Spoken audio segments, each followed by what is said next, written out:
Hello everyone, welcome to एडवे। देखिए, delta plus variant Bharat में प्रवेश कर चुका है कोरोना वायरस का। एक अच्छी खबर ये है कि सेंट्रल गवर्नमेंट कह रही है कि जो हमारे पास अभी वैक्सीन मौजूद हैं, कोवैक्सीन और कोविशील्ड, दोनों असरदार हैं इस वेरिएंट पर। ये पीआईबी के ऑफिशियल ट्विटर पेज से लिया है मैंने। इसमें बताया गया है कि अभी तक 22 केसेस दर्ज किए गए हैं डेल्टा प्लस वेरिएंट के भारत में, और ये वाला जो वेरिएंट है इसे वेरिएंट ऑफ इंटरेस्ट के श्रेणी में रखा गया है। डब्ल्यूएचओ दो श्रेणियों में बांटता है, कोरोना वायरस को दो श्रेणियों में बांटा है। एक है वेरिएंट ऑफ कंसर्न और एक है वेरिएंट ऑफ इंटरेस्ट। डब्ल्यूएचओ का ऑफिशियल वेबसाइट पेज है ये, और इसमें ये देखिए इन्होंने दो भागों में बांटा है, वेरिएंट ऑफ कंसर्न और वेरिएंट ऑफ इंटरेस्ट। जब ज़्यादा खतरनाक नहीं होता है उसे इस वाले में रखते हैं, और जब ज़्यादा खतरनाक हो जाता है, ग्लोबली ज़्यादा खतरनाक होता है, तो उसे वेरिएंट ऑफ कंसर्न कहते हैं। ये वाले सारे वेरिएंट जो हैं, डेल्टा जो आया था इसके पहले डेल्टा वाला वेरिएंट वेरिएंट ऑफ कंसर्न में था। अब ये डेल्टा प्लस है, हो सकता है आगे चल के ये भी उसमें आ जाए। ये अपडेट नहीं हुआ है अभी, ये अपडेट अभी नहीं हुआ है। वेरिएंट ऑफ इंटरेस्ट में इसे रखा गया है। तो अगर आप चाहें इन्हें पढ़ना तो आप इसे स्क्रीनशॉट लेकर के इसे पढ़ सकते हैं, इसके बारे में थोड़ा सा जान सकते हैं। तो अभी सभी न्यूज़ चैनल इसे कवर कर रहे हैं। हमारे हेल्थ सेक्रेटरी राजेश भूषण साहब ने एक प्रेस कॉन्फ्रेंस में इसके बारे में सब कुछ बताया, तो वो मैं आपको सुनाता हूँ।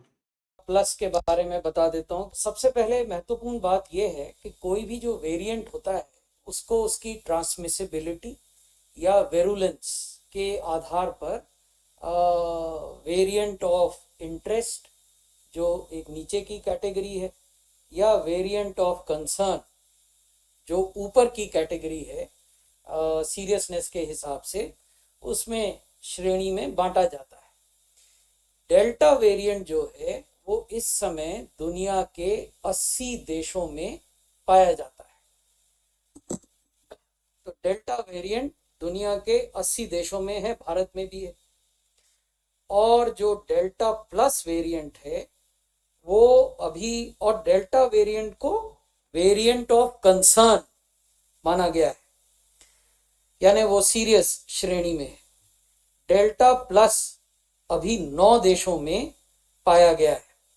ये देश हैं USA, UK, Portugal, Switzerland, Japan, Poland, Nepal, China और रशिया, और भारत भी है।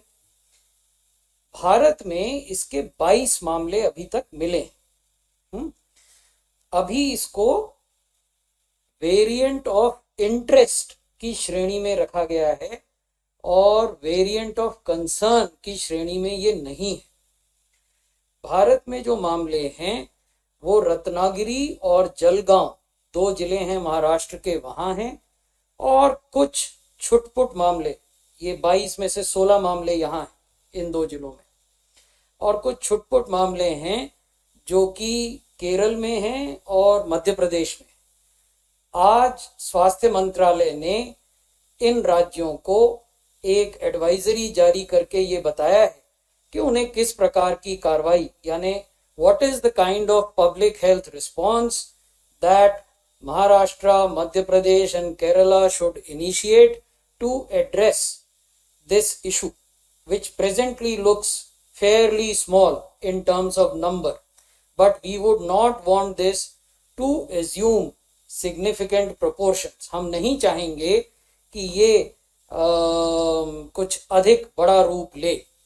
तो ये ब्रॉडली डेल्टा और डेल्टा प्लस के बारे में जानकारी थी जो मैं आपको देना चाहता था।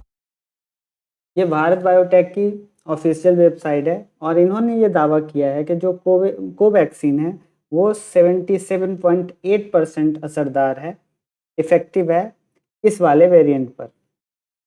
इन्होंने दावा किया है कि इन्होंने इतने लोगों पर 25,800 लोगों पर थर्ड फेज इसका कंप्लीट किया है, और उसमें इनको 77.8% रिजल्ट मिला है।